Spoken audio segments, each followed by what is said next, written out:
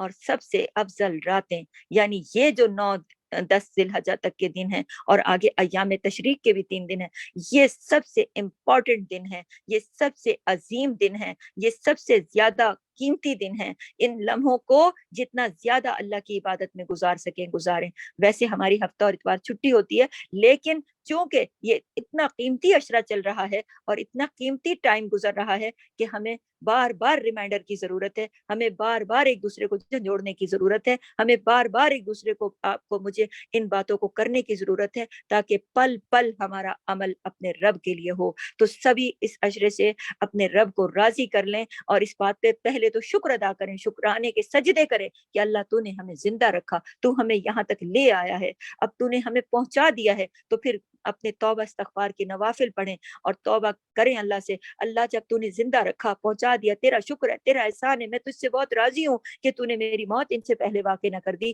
تو نے مجھے زندہ رکھا اور صحت تندرستی نعمتوں کے ساتھ اب میں تجھ سے توبہ کرتی ہوں، میری توبہ قبول فرما۔ اور اس عشرے کی جو خاص دعا ہے، لا الہ الا اللہ وحدہ لا شریک لہ لہ الملک و لہ الحمد وہو علی کل شیء قدیر، یہ عرفے کے دن کی خاص دعا ہے۔ کم از کم 100 مرتبہ اس کو پڑھیے، کیونکہ اسے ہمارے تمام انبیاء نے پڑھا تھا اور ہمارے نبی نے عرفات کے میدان میں کھڑے ہو کر بھی یہی دعا پڑھی تھی۔ بظاہر اس میں کچھ نہیں، لیکن اللہ کی وحدانیت ہے، اس میں مانگا کچھ نہیں، لیکن اس نے کیا کہا کہ اللہ ہی ہے علی کل شیء قدیر، ہر چیز پر وہ خود قادر ہے۔ تو بس اللہ تعالیٰ جس چیز پر قادر ہوتا ہے، سارے آپ کی زندگی پر، ہر چیز پر اور زندگی کے سارے معاملات پر اللہ ہی قادر ہے۔ تو اللہ تعالیٰ سے یہ دعا مانگنی ہے۔ اس کے علاوہ تکبیرات، لا الہ الا اللہ، اس کے علاوہ اللہ اکبر، اللہ اکبر، لا الہ الا اللہ واللہ اکبر، اللہ اکبر وللہ الحمد، اللہ اکبر کبیرا والحمد للہ کثیرا وسبحان اللہ بکرۃ واصیلا، لا الہ الا اللہ، اس کی کثرت کریں۔ اور میں نے آپ کو تکبیرات گروپ پر بھی بھیجی ہیں، آپ اپنے گھر میں لگا کے رکھیں، چلتے پھرتے کریں، باہر اندر آتے جاتے گاڑیوں میں، ہمیشہ اپنے کانوں میں، اپنے گھروں میں کونے کونے میں تکبیرات چلائیں، تکبیرات پڑھیں، چلا کے رکھیں، اپنے آوازوں، ان کی آوازوں کے ساتھ پڑھیں، زیادہ سے زیادہ تکبیرات پڑھیں، لا الہ الا اللہ پڑھیں، زیادہ سے زیادہ اللہ کی تحلیل کریں، تحمید کریں، تسبیح کریں، سبحان اللہ، الحمدللہ، اللہ اکبر۔ عام دنوں میں کہتے ہیں تو 10 نیکیاں، لیکن ان خاص دنوں میں اللہ ہی جانتا ہے دیکھیں کتنی نیکیاں اللہ تعالیٰ بار بار پلٹا کے ہمیں لے کر آتا ہے اپنی طرف۔ وہ ہمارے گناہوں کو معاف کرنا چاہتا ہے، وہ ہمیں جنت کے خزانوں سے نوازنا چاہتا ہے، اور بار بار ایسے ایام لے کر آتا ہے کہ ہم اپنے گناہوں کی توبہ کریں اور ہم اپنے رب کو راضی کریں۔ تو اللہ تعالیٰ ہمیں، آپ کو اور میرے ماں باپ کو اور آپ سب کے ماں باپ کو اور ساری امت مسلمہ کے تمام مرحومین کو، اور آدم علیہ السلام سے لے کر آج کے دن تک جتنے مسلمان اس دنیا سے چلے گئے اور جو موجود ہیں ہمارے زندہ اور مردہ، سبھی کو بخش دے، آمین۔ اللہم صلی علی محمد وعلی آل محمد، سبحانک اللہم وبحمدک، نشہد ان لا الہ الا انت، نستغفرک ونتوب الیک۔ السلام علیکم ورحمۃ اللہ وبرکاتہ، جزاک اللہ خیر۔